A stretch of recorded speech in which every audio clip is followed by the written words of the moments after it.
What you are about to hear will blow your mind and give you six-pack abs without even exercising.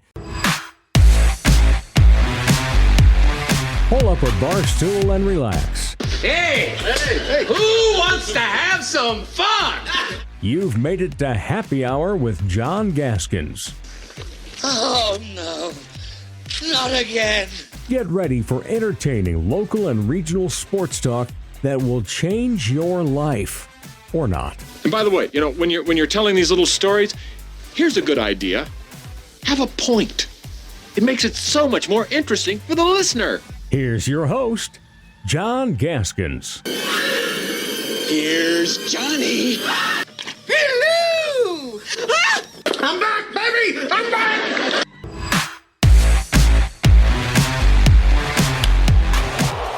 High fly ball, right center field, in the alley, to the track, to the wall. That ball's off the wall. The Twins are going to win the game.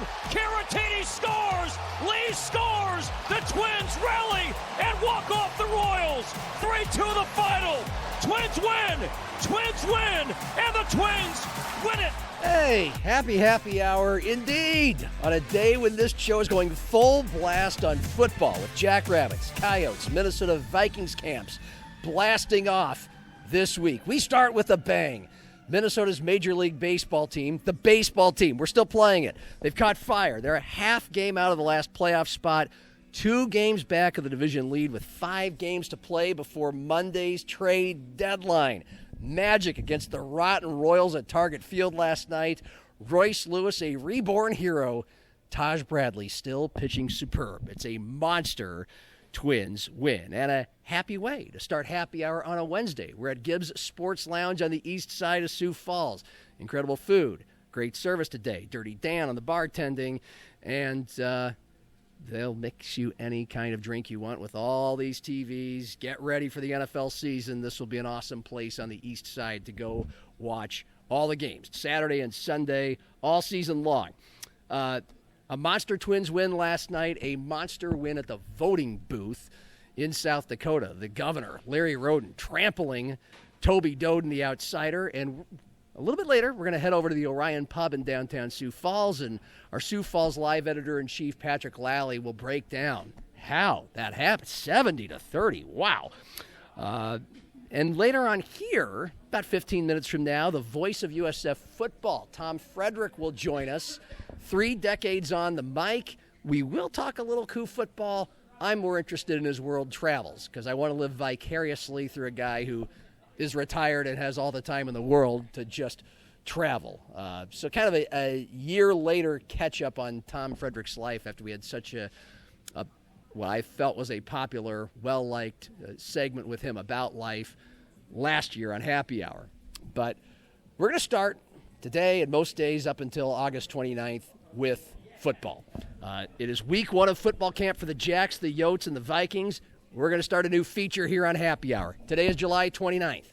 First game for the Jacks and Yotes, August 29th. For what it's worth, the Vikings will have their cut day for the final roster the day after that. So every show from now until then, to lead most shows, it's 29 for 29. July 29th, August 29th. You know the ESPN 30 for 30. This is 29 for 29. We'll just lead off a show with topics and sound bites from football camps. And so since this is our debut of 29 for 29, we have to go to the sexiest spot on the field, the fun stuff, the quarterback, the most important position.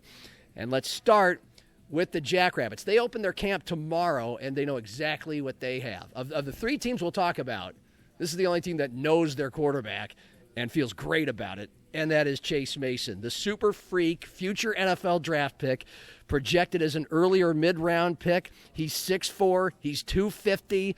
I believe him. And Dan Jackson and Curtis Riggs that he did get 7-figure offers from Big Ten and 8 SEC schools, but he's coming back to SDSU, and he started just 9 games, played in just 9 games, 9 times. Ed Rooney, Ferris Bueller's Day Off, 9 times. That's why some people don't quite believe or buy the hype. But if you don't get the hype, you have not been watching. You're watching highlights right now on Sioux Falls Live thanks to video producer Cordell. But I'll go through the stats while you watch the colors fly through the air. The Jacks were 8-1 with him as starter last year, only lost to eventual semifinalist Montana in the playoffs. 8-1 when he started, 1-4 when he was hurt. He threw for 267 yards a game, completed 2/3 of his passes, 18 touchdowns, just 4 interceptions.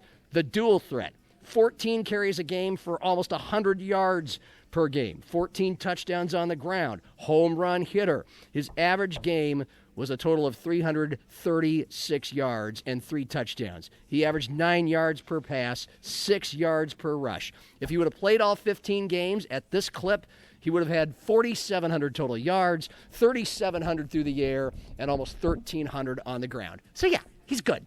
And he's going to be even better this year. For one, he's a year older, he's a year stronger, he's a year more mature. For two, his best receiver, Lofton Ogroski, they were without his services for Chase's last 2 or 3 starts before he got hurt. He's back. It's a loaded wide receiving crew. The offensive line is deeper and more experienced than last year. And I expect an all-out aerial assault from the Jackrabbits this season.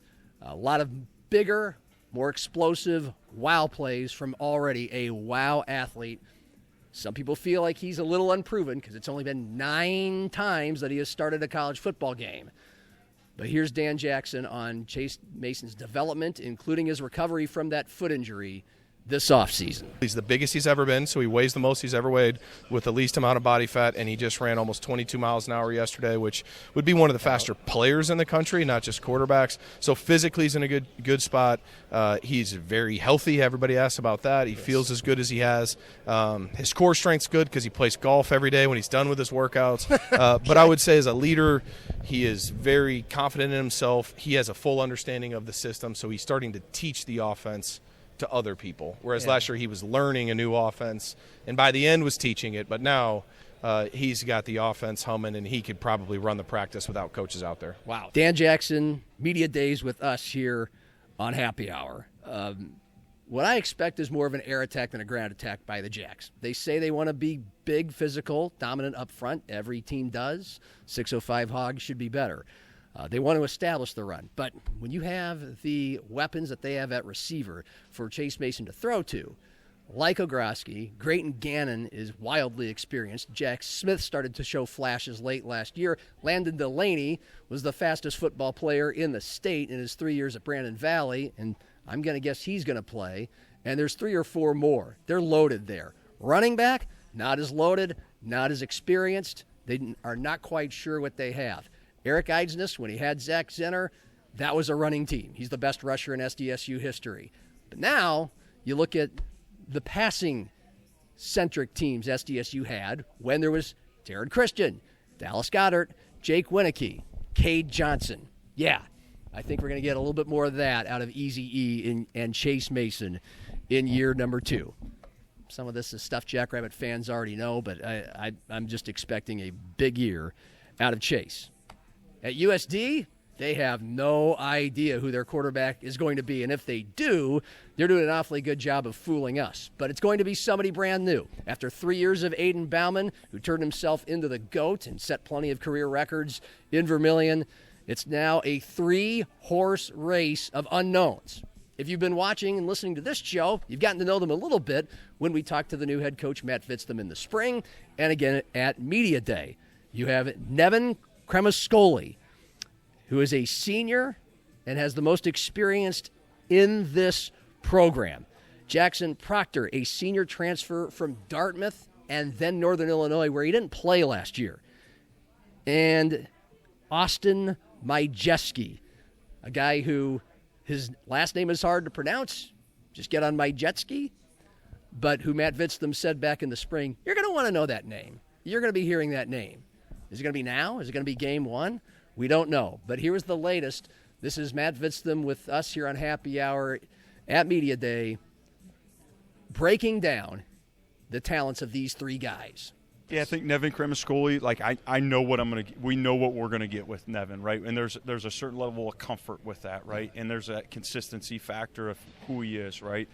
Austin Majewski, the freshman, would be a redshirt freshman next year. he's got that wow factor. You know what I mean? He's got a big arm. He's going to make some big plays, just kind of honing in on, limiting the damage of a freshman, right? Yeah. And I think that's going to be key for him in kind of this race. And then Jackson Proctor, for him, his legs, right?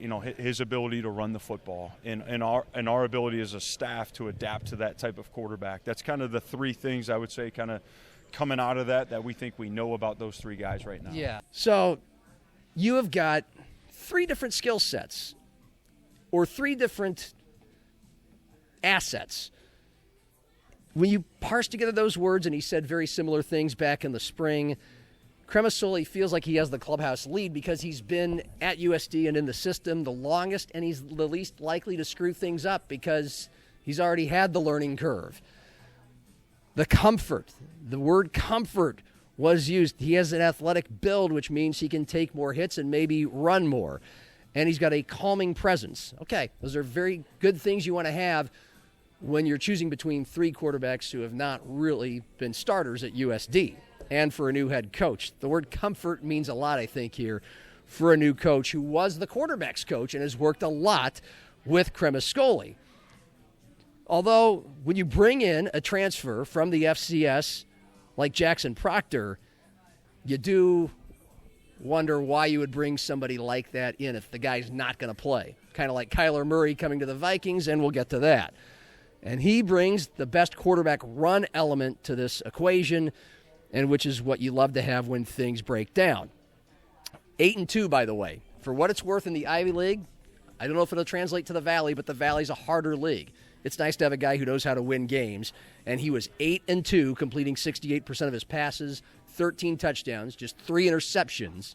Jackson Proctor 2 years ago at Dartmouth. So he has the most experience playing actual FCS football. So you could give him the nod at that. And it sounds like your most talented guy, the one with the most upside, is Austin Majewski. And he's a redshirt freshman, not a true freshman. And he was at USD last year. And when you hear about the elite arm talent, also his ability at times to run if he has to, it's not if, but when he's going to be USD's starting quarterback. But we can't tell you if that's going to be right away. It feels like it's going to be one of the two more experienced guys. One guy has more experience playing in the FCS. The other guy has more experience in the system and sounds like he's less likely to screw up. And when asked what it's going to come down to for Matt Vitztham determining the winner of this 3-horse race, he has simply said he wants a guy who's going to be the most consistent, who's going to make the best decisions, who's going to put us in the best position when it's third down, critical time in a game. Quarterback's not going to be running 20 times a game, but being able to run is an asset. They all have more of this than Aiden Bauman, not that the bar was high. And they plan on deciding this within the first 2 weeks of camp starting today. Matt Zimmer was there in Vermilion. He'll be in Brookings tomorrow for the Jackrabbits, and he'll be on happy hour tomorrow with his day one observations. The Vikings had their day one yesterday, and sticking with quarterback, which is the A topic, Kyler Murray, J.J. McCarthy. Anytime he's been asked about it lately, Kevin O'Connell has given us a whole bunch of word salad. So here's the latest salad on a silver platter, 30 seconds from yesterday. Both Kyler and J.J. will take reps with the first team. They'll also take reps with the second group, and I think that gives different layers to the evaluation as well. We want an elevator at the quarterback position, and in many ways doing that in this system is kind of a do-your-job mentality, which is, running the show, throwing completions, and just showing the ability to execute our offense with comfort. And that offense is an evolving thing, and we're excited about what this year's offense could look like. Okay. Blah, blah, blah, blah, blah, blah, blah, blah, blah, blah, blah, blah. This is Kyler Murray's job to lose. I've been saying this since the day Kyler Murray got signed. It's obvious. He has far more upside. He's far more proven in the NFL. You don't go out and get him unless you plan for him to play. A veteran, starting, proven quarterback in the NFL who's played for lousy teams, mostly bottom 10 offensive lines, mostly lousy defenses, rookie head coaches, a number 1 draft pick who's been lost and mostly wasted just with a bad organization. Sounds a lot like Sam Darnold with the Jets and the Panthers before he got to Minnesota. Will this be a 14-win Sam Darnold 2024 year for Kyler Murray? I don't know. But he's probably going to be the guy, and you're probably going to pick him over the guy that was rated 4th worst out of the starters by Pro Football Focus among quarterbacks last year in J.J. McCarthy. But we're just rehashing old points. Nothing has really changed. What we have new to the equation is a guy who actually played with J.J. McCarthy last year, caught passes from him for a bit. Remember, Adam Thielen joined the Vikings toward the very end. And look, this guy is clearly trying to carve himself a career in broadcasting. And you know what? Some actual freaking candor in saying something, that'll help. Here's Adam Thielen on Murray versus McCarthy. I think it's Kyler Murray's job to lose. I do. I think it's Kyler Murray's job right now. But if JJ comes and shows up and shows exactly what he wasn't doing well last year, and he shows, first of all, when you see JJ in person and you're around him, you want to be around him. He's a great leader. He's fun to be around. He's just like this guy that everyone just loves. So at the end of the day, they drafted him in the first round. They want him to have success. So if he comes and shows it, he could win that job. But right now, it's Kyler's job. Adam Thielen says what we're all thinking, and he probably knows a bit more than the rest of us. It would actually help the Vikings if J.J. McCarthy won the race. He's their more long-term prospect. They want to be proven right with that draft pick, but it was picked by a different GM than the guy who is here now. And you have a head coach who's in his 5th year, whose job seems secure, but Jerry Glanville always said, the NFL stands for not for long. And one bad season, no playoffs, no playoff wins. If it doesn't look good, Kevin O'Connell might be out of a job. And yet, the Vikings are good enough with a Brian Flores-led defense, with a repaired offensive line, supposedly a better running game, and the best receiver in the game. You can't keep the training wheels on J.J. McCarthy. It's Kyler Murray's job to lose. It's still happy hour with John Gaskins. This round's on me.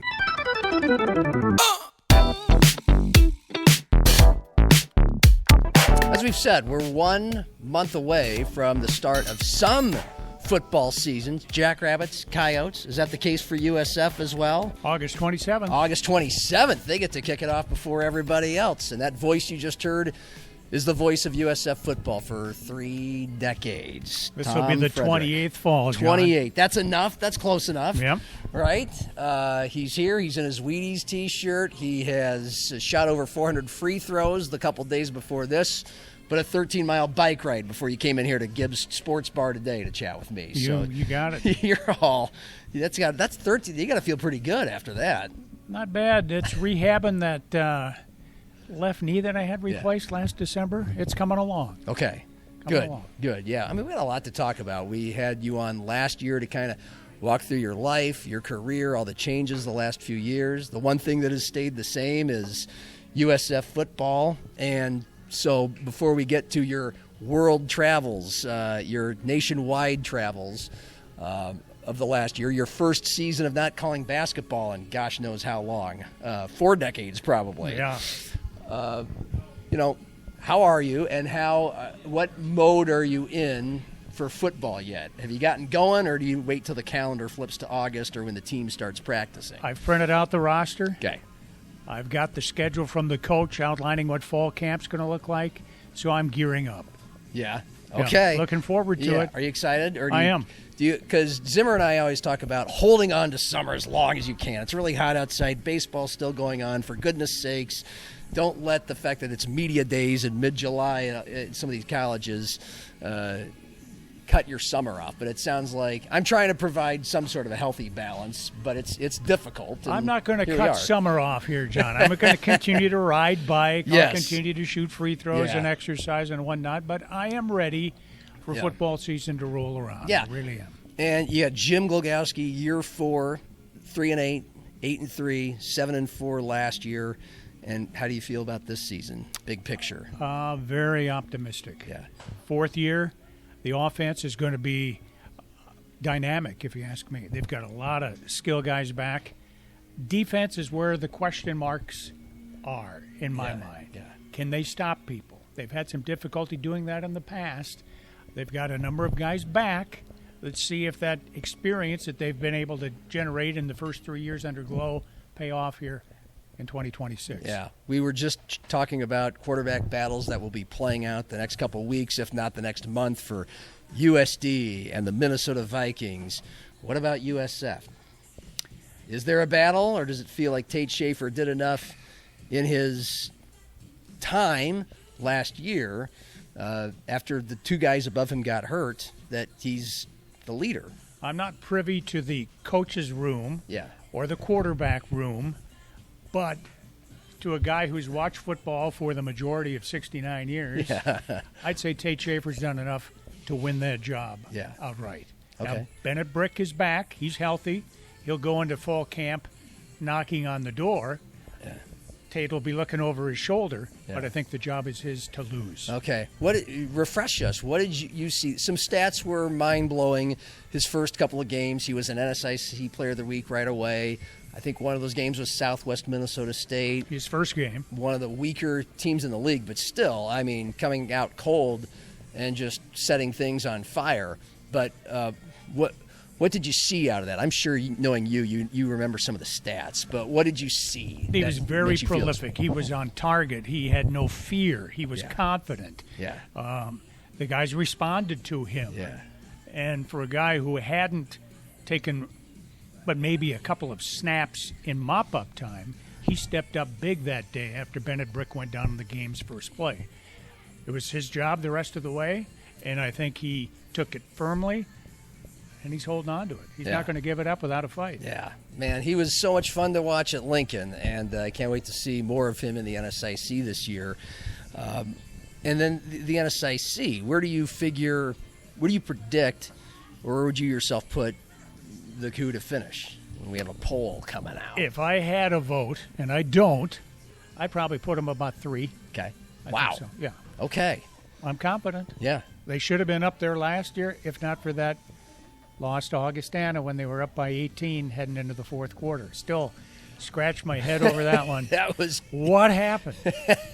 Rich Lucero Jr. came up big that day for Augustana. Yeah. He made the plays when he needed to make the plays. And I'm not going to say the better team won that day because the Cougars dominated for 3 quarters, but not too often do you see 500 yards of offense and a loss, especially in college football. And it was, they were on the doorstep, I think, of 35-10, and a low pass to Isaiah Emanuel on the left flat. Yeah, catches it, game's over. Yeah, he dropped it. Yeah, and the momentum changed. And I think that was late third quarter. It was, and by the time the fourth quarter started, Rich Lucero's driving them 99 yards. And it was a snowball effect from there. How much, and that was about mid-season. And USF still has a big upper hand in that series, I think 8-5. Correct. But this was at Bob Young Field. So how much did that, do you feel like, did it affect the rest of the season as far as what you saw out of the team? I really can't say that it affected the rest of the season because they played pretty well down the stretch, except for the final game of the year loss to Wayne State. They finished 7-4. Easily could have been 8-3, should have been 8-3. I don't think it affected them adversely. I think the guys rebounded quite nicely. They didn't let it affect them. These guys are young, John. Their memories aren't as long as you and I who've been around a few years. Yeah. Who do you have above USF, or would you have above USF? Well, Minnesota State, Mankato for sure. Yeah. And probably Minnesota Duluth. Okay. Yeah. 2 teams that are almost always there. Always right up there. Why is that? Why are they always right up there? The tradition. Yeah. The culture that's been built at both of those institutions. Plus, they've got large enrollments. Yeah. Large enrollments, and they get a lot of people to come there. The facilities are great at both of those locations. Yeah. So they've got a lot of things going for them. Huge public schools whose enrollments, I believe, are right around South Dakota and South Dakota State's enrollments. So they dwarf little old USF's enrollment of about 1,000 undergrads. And Augustana, so I think Augustana's about 2,000. Okay, so looking forward to that. When does practice start? August 1st. No, actually, next Monday, which would be, is that the first of, no, it's the That's 3rd of August. Third. It starts the 3rd. And a word about Jim Glogowski, who we will have at some point in August to preview his team. I enjoy talking to the guy. Brings just a wealth of experience into his first head coaching job. What do you think has defined the Jim Glogowski era, or what defines him at USF? The energy that he exudes, and it rubs off onto his players and his coaches.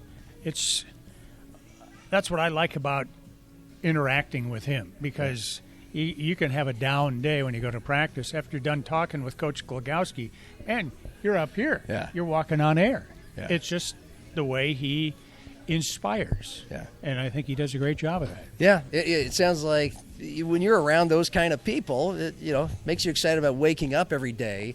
And the best way I can transition into the life and times of Tom Frederick now is it sounds like that is who your wife is. I mean, we talked about her last year. This is your second wife, a few years after your first wife passed away. And boy, she has taken you places. Yeah, we're coming up on our first wedding anniversary here. And we've been to the Pacific Northwest. We've been to California a couple of times. Been to Salt Lake City, 2 of those trips via Amtrak. Yeah. Been to Chicago. And been to France. That's it. Yeah, for a guy who didn't do a lot of traveling for the first 68-plus years of his life, I packed a lot of excitement in the last 365 days. Is that so? Because most of your travels, I guess, were a lot of upper Midwest, Dakotas and Minnesota on the road in the NSIC for football and basketball for 6 months a year. Great Plains Athletic Conference before that, John. Yeah. So I know the upper Midwest like the back of my hand. The rest of the country, there's a lot I still want to see, but I've seen a lot in the last year. I want to get into that. But first, you had a chance to do some of this traveling in the wintertime to replace some of those snowy and icy roads of the plains that you had been so used to during basketball season. You stepped away from that, Mike, and just isolate that component and concept, not being on the mic for about 50 or 60 combined USF men's and women's basketball games for the first time. Truth be told, I missed it. I missed doing those basketball games because I enjoy doing them yet. Yeah. But it just got to be a drag. 4 games in a weekend. I know. Tough on the throat, man. It's just tough on the throat. And then you throw the travel in on top of it. It wears you down. Yeah. This past winter, I had my knee replaced. So it curtailed the traveling we really wanted to do. I was able to get to Salt Lake City in February. And a month later, went to California. Warmer than Salt Lake City. Yeah. But so I did get a little traveling done. But we want to go this coming winter somewhere warm during. Yes. Like warm. Warm. What are you thinking? The Monterey Peninsula is decent, but it's not warm. Yes. See, I was just in San Francisco for 4 days for my dad's 80th birthday. He lives in Monterey. He went up to San Francisco, and some family all met there. And it was a welcomed 65 degrees every day in early July from what we're going through here. But in the wintertime, you want a little something more tropical. So what are you thinking? It doesn't get that way. Yeah. Maybe Southern California, maybe Florida, Texas. I don't know. Yeah. We'll see. Before I forget, what did it mean to you, one of the early games of the year that you attended at USF? You were basically honored for all your years of calling basketball games for USF. I think it was at halftime or between games. It was one or the other. Before a game. I think it was before tip-off of a game. It may have been before the tip-off of the men's game against Augustana. There you go. The game the Cougars should have won there on you their go. home floor. That was well done and rightfully done. How did that feel? What kind of a moment was that like for you? Because they obviously picked a game where they're going to have one of their bigger crowds of the year. So it was humbling. Yeah. Humbling. I've enjoyed every minute I've spent doing USF athletics. And my thanks go back to 1998, Sid Kornemeyer, for getting me on the horn and convincing me to do this. Yeah. And if not for him, I don't know what the last third of my life would have been like. Sure. He made a difference in my life, and I'm forever grateful. Yeah. What was it like attending the occasional games? When you were in town, I would see you in the stands, and I can't imagine how different, maybe even weird that would be after either being on the floor or the last few years up on the track, calling the games, headsets on, you're in full business mode on the air, trying to fly a plane, and now you're just in the stands kicking back and watching. I'd rather be calling the game than watching the game, John. One thing I've noticed, without headphones on, you sure hear the crowd letting the officials have it. And I don't go for that. They're out there doing their hardest, their best.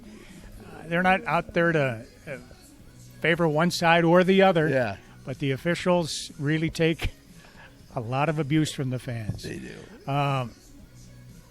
As I said, I would prefer to do a game than to watch a game. Okay. In my mind, I'm thinking, how would I describe that play?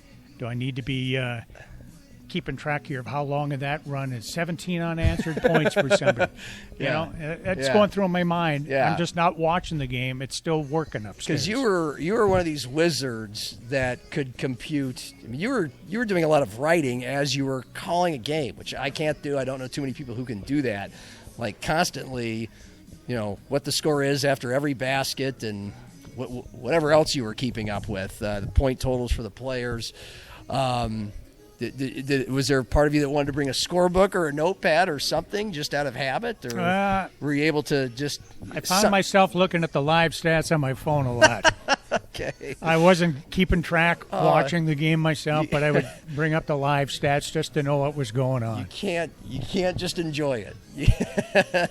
Can't take it out of the the system here. It's ingrained. Was it nerve-wracking? Because you are a USF fan. You want them to win. Yeah. Could you at least enjoy that aspect of it if a game was close down to the wire? There was one game, Cougar women against Minot. They went to the fourth quarter, I think, up 15 or 17. Yeah. Maybe it was halftime. They were up 15. Yeah. The third and fourth quarters, the wheels fell off, and I felt so bad for Coach Trapp that day. They lost by 25 or 30. The second half was just brutal. Yeah. And I'm sure glad I didn't have to talk with him after the game that day. But that one sticks with me, and the loss to Augustana that the Cougars had in the hip pocket on the men's side. Those two are still sticking up. What about the wins, though, Tom? The wins. There were some wins. There were some wins. The men were had the highest scoring team in the league. They were scoring 90 points a game. So unusual for Chris Johnson. That had to have been fun. Yeah, it was. The playoff game against Wayne State was a nice victory for the guys. Yeah. That was entertaining, enjoyable. And you're right, Chris, how did he handle it last year? Predicated on defense and rebounding for the first 17 years of his career. Here in year 18, whatever it was, the team didn't defend all that well, but they sure could light it up. Yeah. But so you missed it. You missed calling the games, but you've also said you don't miss the road. But, as far as it worked out for me and for the new guy this year, because I got a chance to do it for a year, it was only home games, and then the media rights changed over to where I had to step aside, and Drew Ivory's going to come in and be the voice of USF women's and men's hoops. But we're only doing the home games now. Was there a part of you that was like, hey, I could come back and do that? No, because I want to travel. Okay. I want to travel in the winter. And I just feel if you can't do all the games, I'm a completionist. Whether I start a book, start to finish. Yeah. If I'm watching a TV series, it's got to be from episode 1 to the end. Yeah. Just doing home games doesn't feel right. Doesn't feel complete. It's all or nothing. So I'm glad that football this fall on radio once again, home and away on AM 1230 and FM 98.1 KWSN. Which it isn't. Yeah. Football is. Football is. Yes. Back on the radio. And wherever you find USF Cougar football, we'll leave it at that. Looking forward to it. But let's talk about those travels. I mean, you've rattled off Salt Lake City, Chicago, California. France was your most recent. I mean, obviously the most exotic one there is France. So I'd love to hear about that. Got to see the Eiffel Tower, the Arc de Triomphe, the Champs-Élysées, the Palace of Versailles, the Papal Palace at Avignon. Yeah. We went into Spain for a little bit in San Sebastian. Saw that. Went down to the Riviera at Biarritz. Went to Cannes, Monaco. It was hot and it was humid, similar to what the weather is here in South Dakota. We were fortunate when we were there.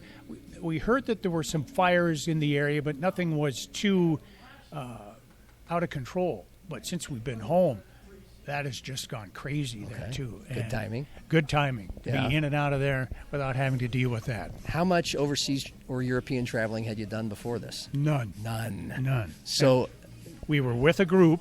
Okay. My wife's daughter is a teacher at Yankton High School, and she was taking a number of students. Education First was the conglomerate that put this tour together.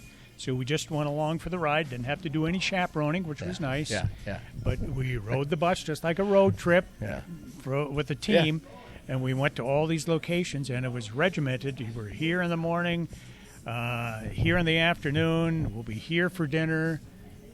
It was fun. Okay, I was going to ask you, how would you describe all of this? Was it? It was fun. We especially had first overseas trip. A tour guide who was an American, but who has lived in France for the last 20-plus years. So he could converse with the natives, get us to where we needed to be, and he'd have the tickets for us to get into the palace or into the Louvre or whatever. It was just sort of like being with a ball club, John, where they drop you off right at the gym door. You walk in, do the game, get back on the bus, and go about your way. Yeah. That's what this was. The bus would take you to the Palace of Versailles. You get off. They distribute tickets. The group would go in. When you were done, you get back on the bus and go to your next location. As a completionist and a highly organized person, I would think you like that way of traveling. Oh, yes. Yes. Yep. You're not as much of a wing it type of guy. No. Is it, when people travel just to a different country, or countries in your case, some people consider it life-changing or at the very least eye-opening just to see another culture.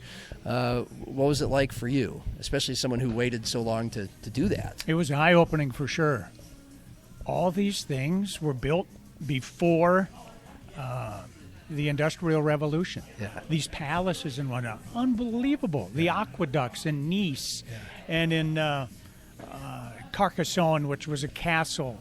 It was just unbelievable how they were able to get this done, and they're still standing. Yeah. They withstood World War I, World War II, and they're still today drawing people left and right. They're big tourist attractions. Yeah.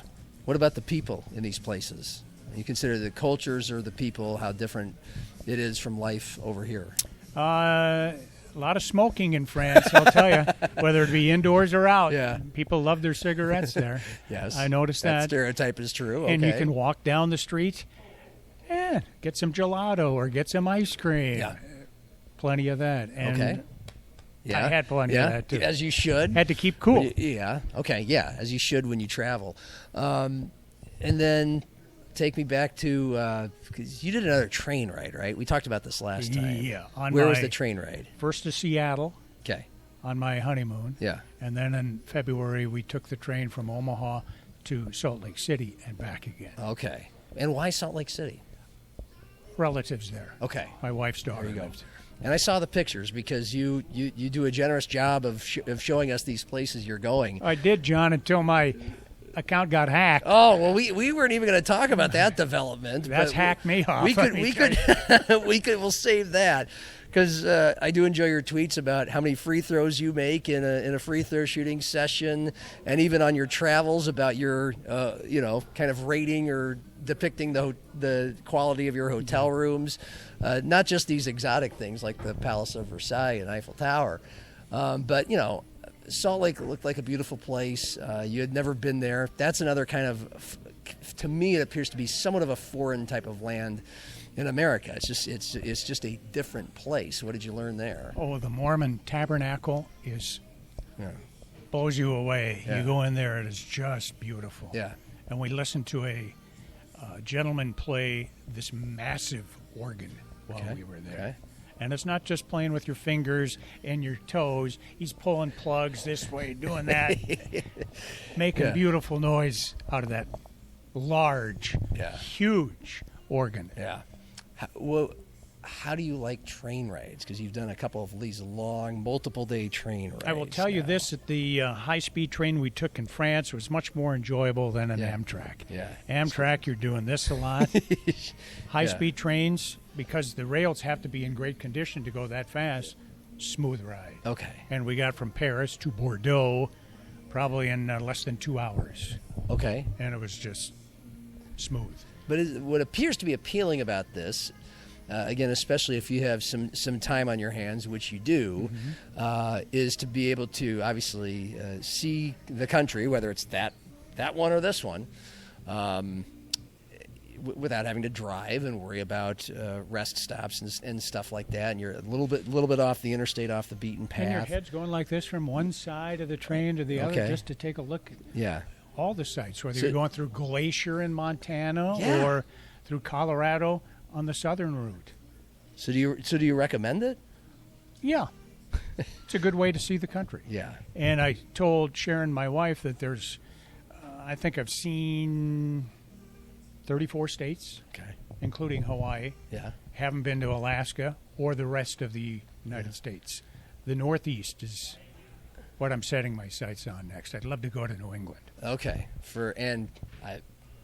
Me too. But for you, why? Why? I can't tell you why. I'd love to step foot in Maine and Vermont, New Hampshire, I have been to Massachusetts, but none of those others. And as long as I'm doing football, fall foliage tours will be out the window. Yeah. Maybe for a few more years. Yeah. I'm still enjoying doing what I'm doing, but I think I'm going to be the guy to say I'm done, as opposed to somebody telling me it's time for you to leave. Sure. And that's what all of us who call football wrestle with, right? Same thing. For my whole life, I've wanted to do the fall foliage thing in New England or wherever, but certainly there. And it's just not a time of year where we take trips unless it's with a football team. But I mean, the rest of the year you're getting to do these kinds of things. Obviously you're sharing it with somebody that you have found.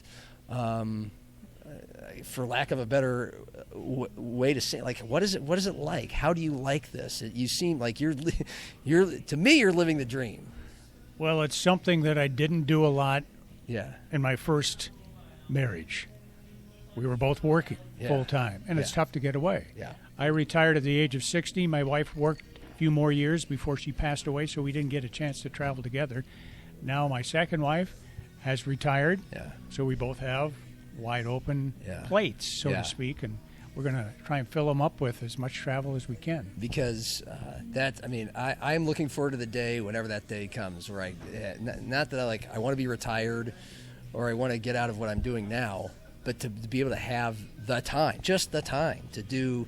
And I was telling you about this when you were first kind of retired from your day job, when I noticed all the TV shows and you were watching and books you were reading, and some people can't retire because they're workaholics, or they genuinely love their job, or they feel like they need to have a purpose and their work is their purpose. And you do get that 4 months out of the year for football. But the rest of the time, is there any part of you that's missing any of that, or are you finding enough purpose by just enjoying all kinds of things and places? Right there. I'm finding enough enjoyment doing what I'm doing, whether it be exercising, watching movies, reading books, whatever. Yeah. Speaking of books. Yes. The Great Burns by Stu Whitney. Yeah. Best book I've read this summer. Wow. I mean, I knew who Bob Burns was. Yeah. I've been a resident of Sioux Falls since 1966. Right. I didn't know anything about his World War II exploits, and then it was fun to read about how he went to Yankton after the war, and then went to Washington High School, my alma mater, and then to Augie and USD before ending up at O'Gorman. Yeah. It was a great work by Stu Whitney. He did a great job of researching, and an excellently written book as well. To me, it's like two different books. It's like the childhood and his family and all the weird stuff from Sioux City, where he came from in Sioux City, kind of the hard scrabble life, and where his family came from, and then the war was its whole other thing. It was such vivid detail. I mean, to me, that was the meat of the book. But then coming out of that, he survived something many didn't, and tons of guys around him didn't.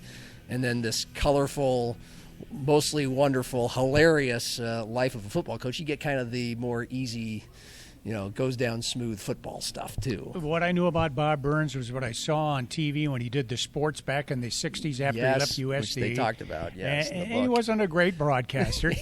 But then the Knights of Columbus football smoker, the quarterback club, the Dakota Bowl, luncheons and whatnot. That's what I'll remember most about Bob Burns, how he was the life of the party, so to speak. Any other summer reads you recommend before the summer's over? Or any books in general we got to get to? I'm looking for a new one. Gosh. Recent ones you've read. Reading the latest Longmire novel right now. Did you ever watch Longmire, the TV show? I've heard of it. You? Cordell? Okay. What's it about? It's a series of books take place in Wyoming. Okay. He's a sheriff out there. Okay. That's a great series. Anything by Michael Connelly is good to read. I'm usually a mystery guy. Yeah.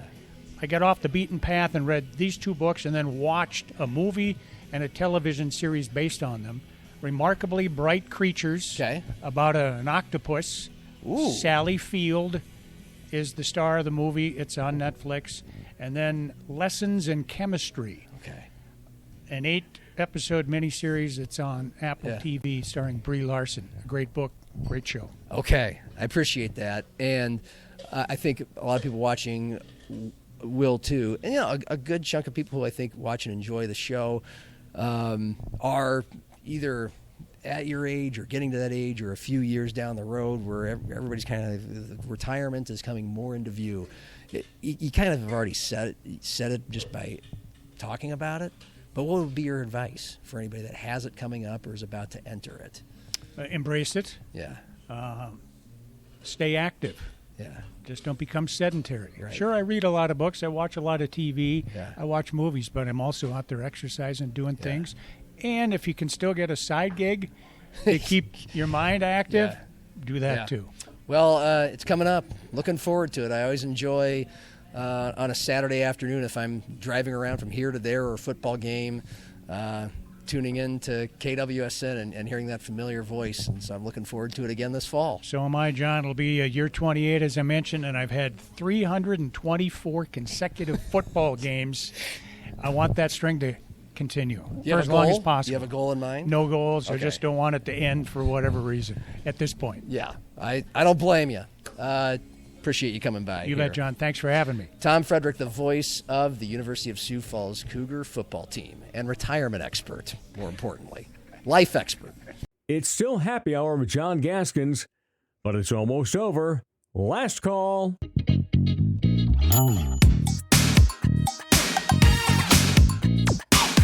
Hey, guess what, Thomas? It's over. It's over. Our long state national nightmare is over. The Republican primary. Yeah. The long nightmare Republican primary is over officially. It is behind us. Of course, the governor's race is not over.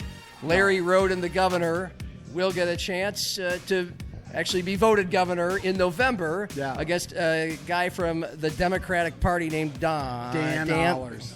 Dan Allers from Del Rapids. Thank you. And he seems like a nice guy. Dan the video man is what says Cordell. He owns some buildings up in Dells. One of them's the coffee shop, I know, and some different things. Dan's a great guy. Yeah. Larry's a great guy. I like them both a lot. Okay, well, let's dive into that. He's Let's Patrick do that. Lalley, Sioux Falls Live editor-in-chief and veteran South Dakota political reporter. Did some yeoman's work last night, even though the thing was called early. It was a Roden runaway.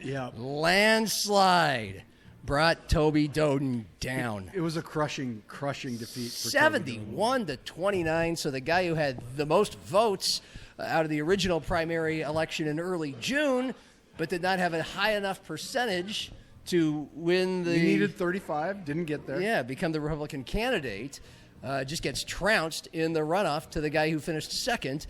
And, of course, we're here to ask why. That's why we're doing this. And Patrick Lalley has had so much great coverage. It feels like all summer long for deciding the mayor and half the city council. Yeah, the mayor was more fun. And the governor race. I know. You've always said that.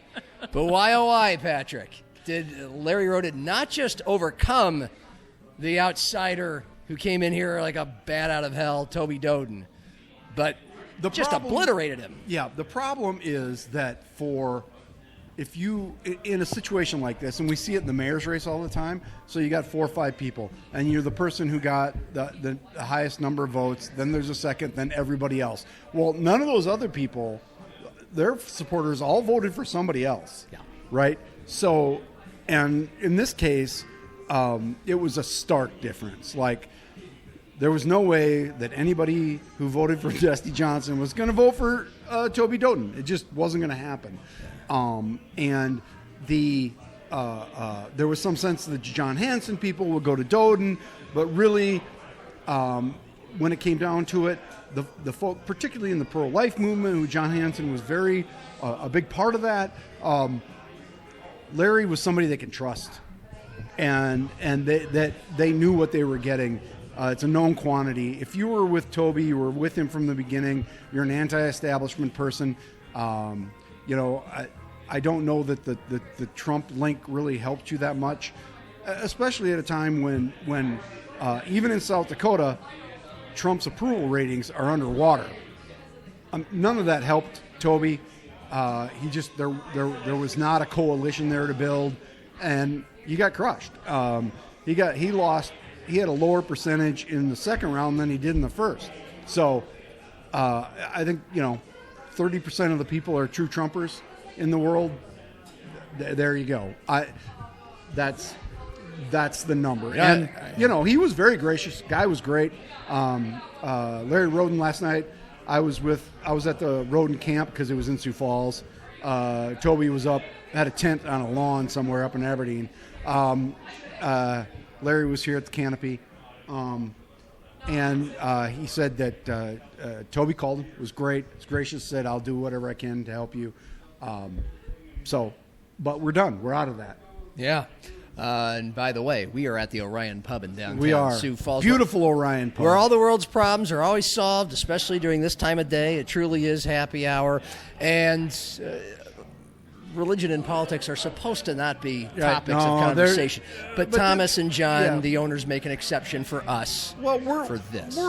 We're just looking at this from an analytical standpoint. Yep. We are not arguing points. It's the post-game show, folks. Yeah. Nobody's going over the bar here. Yeah. Well, this is mostly a sports show, but it's also a civic community show. Every once in a while. And it's a post-game show. And, you can, by the way, last night I was able to interview Dennis Dugard, former Governor Dennis Dugard, a great guy, great man. And you can see that at SiouxFallsLive.com. Had a great time. Posing for the camera. Posing. I don't know if he wanted action shots or not. Action shots. Yep. Awesome. All right. Awesome. Yeah, I'm looking forward to that. You did some interesting interviews with Christine Erickson and with Jamie Smith after some of these mayoral elections. And, I had a nice interview with Christine Erickson when she endorsed Roden last week. Okay. Whatever that was. Yeah. All those are still at Sioux Falls Live. You can catch those. So, I mean, you kind of broke it down as to what the results of this election told us, and you included the Trump tie-in. I was going to add, just as a periphery, these 30% of people in this world are true Trumpers, and that I was hearing that sort of line circa 2022, 2023, as in he'll have no chance, and then he emerges and wins the election in 2024. Well, there's a lot that went into that. We're not here to play CNN and Fox News and break down that, but what does that mean in South Dakota? Yeah. Well, I mean, that was Toby's base. Yeah. The anti-establishment, tear it all down, get rid of property taxes, all of that. I think honestly, in terms of a purely strategic point, strategery. Thank you. George the W. Save South Dakota, that was not a good line. I don't know who came up with it, but I would advise against that. It seems to me to reek of desperation from a guy who had won the initial thing. Save me from what? Yes. We have a great life. We talked about this last time. Yeah. I just, thank you. That is exactly what I thought. Even Denny Dugard, who rarely has a bad word to say about anybody, said he was offended by that. Yeah. As a guy who had run the state for 8 years and through a very hard economic time, that comes off poorly. Okay, here I'll ask a sportsy post-game, sports talky question. Yeah, let's do it that way. What did you'll love this, even though it was a blowout win. Still, did Larry Roden-Moore win this, or did Toby Doden just lose this? Like, how much of this really was like, hey, we really want Larry Roden to be the next governor, and how much was it, we just don't want that guy? I think Larry and his team, and we're talking about Tony Van Heusen here, who was Dennis Dugard's son-in-law, but the current lieutenant governor is a very astute political mind. Ian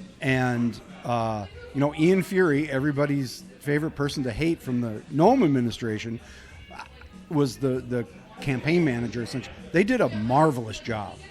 I don't know how they did it. I really don't. They had no money. They had zero money, and were able to squeak into the runoff, and then they had money after that. But nobody gave Larry a real chance. And, I guess last night, Larry, actually, Tony said this on the stage. It speaks to civility, right? Because Larry's a decent man, and that's sort of what Tony was going after was, civility won tonight. And I think that could be applied. Not that, Dusty Johnson, John Hanson, those guys are civil people. He was talking about Toby. And that's I think the theme is that what Larry was going for was this reliability, rock steady, everything's going to be fine guy. And it played, and it worked. Well, because you mentioned there wasn't a whole lot of money or no. There was no money. Money or no money, it's about messaging. And from what I got, there was some mudslinging through all the ads that we saw all the time throughout any TV show, sporting events, YouTube videos from both parties. But yeah, I mean, the messaging from the Larry Roden camp certainly appeared to be this is just a good steady hand welder and rancher from western South Dakota with the cowboy hat, and he just looks and feels like a guy you can trust. Kind of looks like the Marlboro Man, actually. He does. Well, they played, when he came on stage last night, they played oh gosh, now I forget the song. Dude. It was an old cowboy song, western song. Okay. Dang it, I'm going to remember it. But that's him, right? Yeah. And even in the debates, he's not faking it. In the debates he performed miserably, by all measures. Yeah. How so? Just not a dynamic speaker. He's just not good in that situation. And I think for some people it was endearing. He was the guy who wasn't those guys. Yeah. In the end, and that's after everything that we've been through with Kristi Noem and all that. I think people are like, Republicans at least so far have been like, that's what we want. It feels like we're taking a breath a little bit. Yeah. Which is interesting because this is the person who is closely tied to Kristi Noem, at least as the lieutenant governor. I know. He's of Kristi Noem still in a way, or is he not anymore?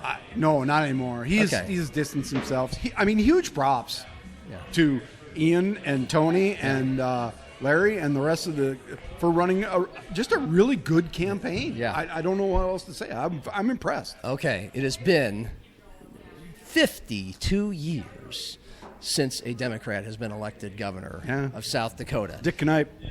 I went to school with his kids. So that's how old he is. How on earth can a Hail Mary be completed in November? Is there any chance? And if so, there's always how a chance does that because, happen? I think we're out of time on that one. Yeah. there's a strategy. If I'm a Democrat, if I was the Democratic Party, you got to tear it all down. I would rename it. I mean, I would come up with you have to start over. If there's going to be a true opposition party in this state, they have to start over. Okay, that's it. There just aren't enough Democrats, and there's not enough votes to pluck from Republicans for a Democrat in an election to win one. Not in this environment. Not if you're hooked to the national agenda. I mean, there's no way. Okay, it's impossible. Well, okay. Well, that's a nice, quick, bold statement that leaves a little bit of that leaves us wanting more. Okay, whatever you say. Well, I think we could take a break. It's been fun, though, the last couple of months. It has. Just doing this at Orion. I don't know about covering the stuff. I think you enjoyed the mayor stuff, not as much the governor stuff, but we all get to take a break and take a breath until we get to see the good old-fashioned mudslinging come right through our TV sets during some football games here in October. And Democrats don't have any money, so. Okay. I wouldn't expect it. Oh, okay. All right. Will we even need to do a post-game show after the governor election? Well, we'll see. Okay. Dan's a good guy. He's a good campaigner. Yeah. People like him, and we'll see. All right. Patrick, appreciate it. No problem, man. Cheers. Miller Lite, Coors Light, Orion Pub. For video producer Cordell Wright and for Tom Frederick earlier today from Gibbs Sports Bar, I'm John. Matt Zimmer tomorrow. Happy hour and cheers.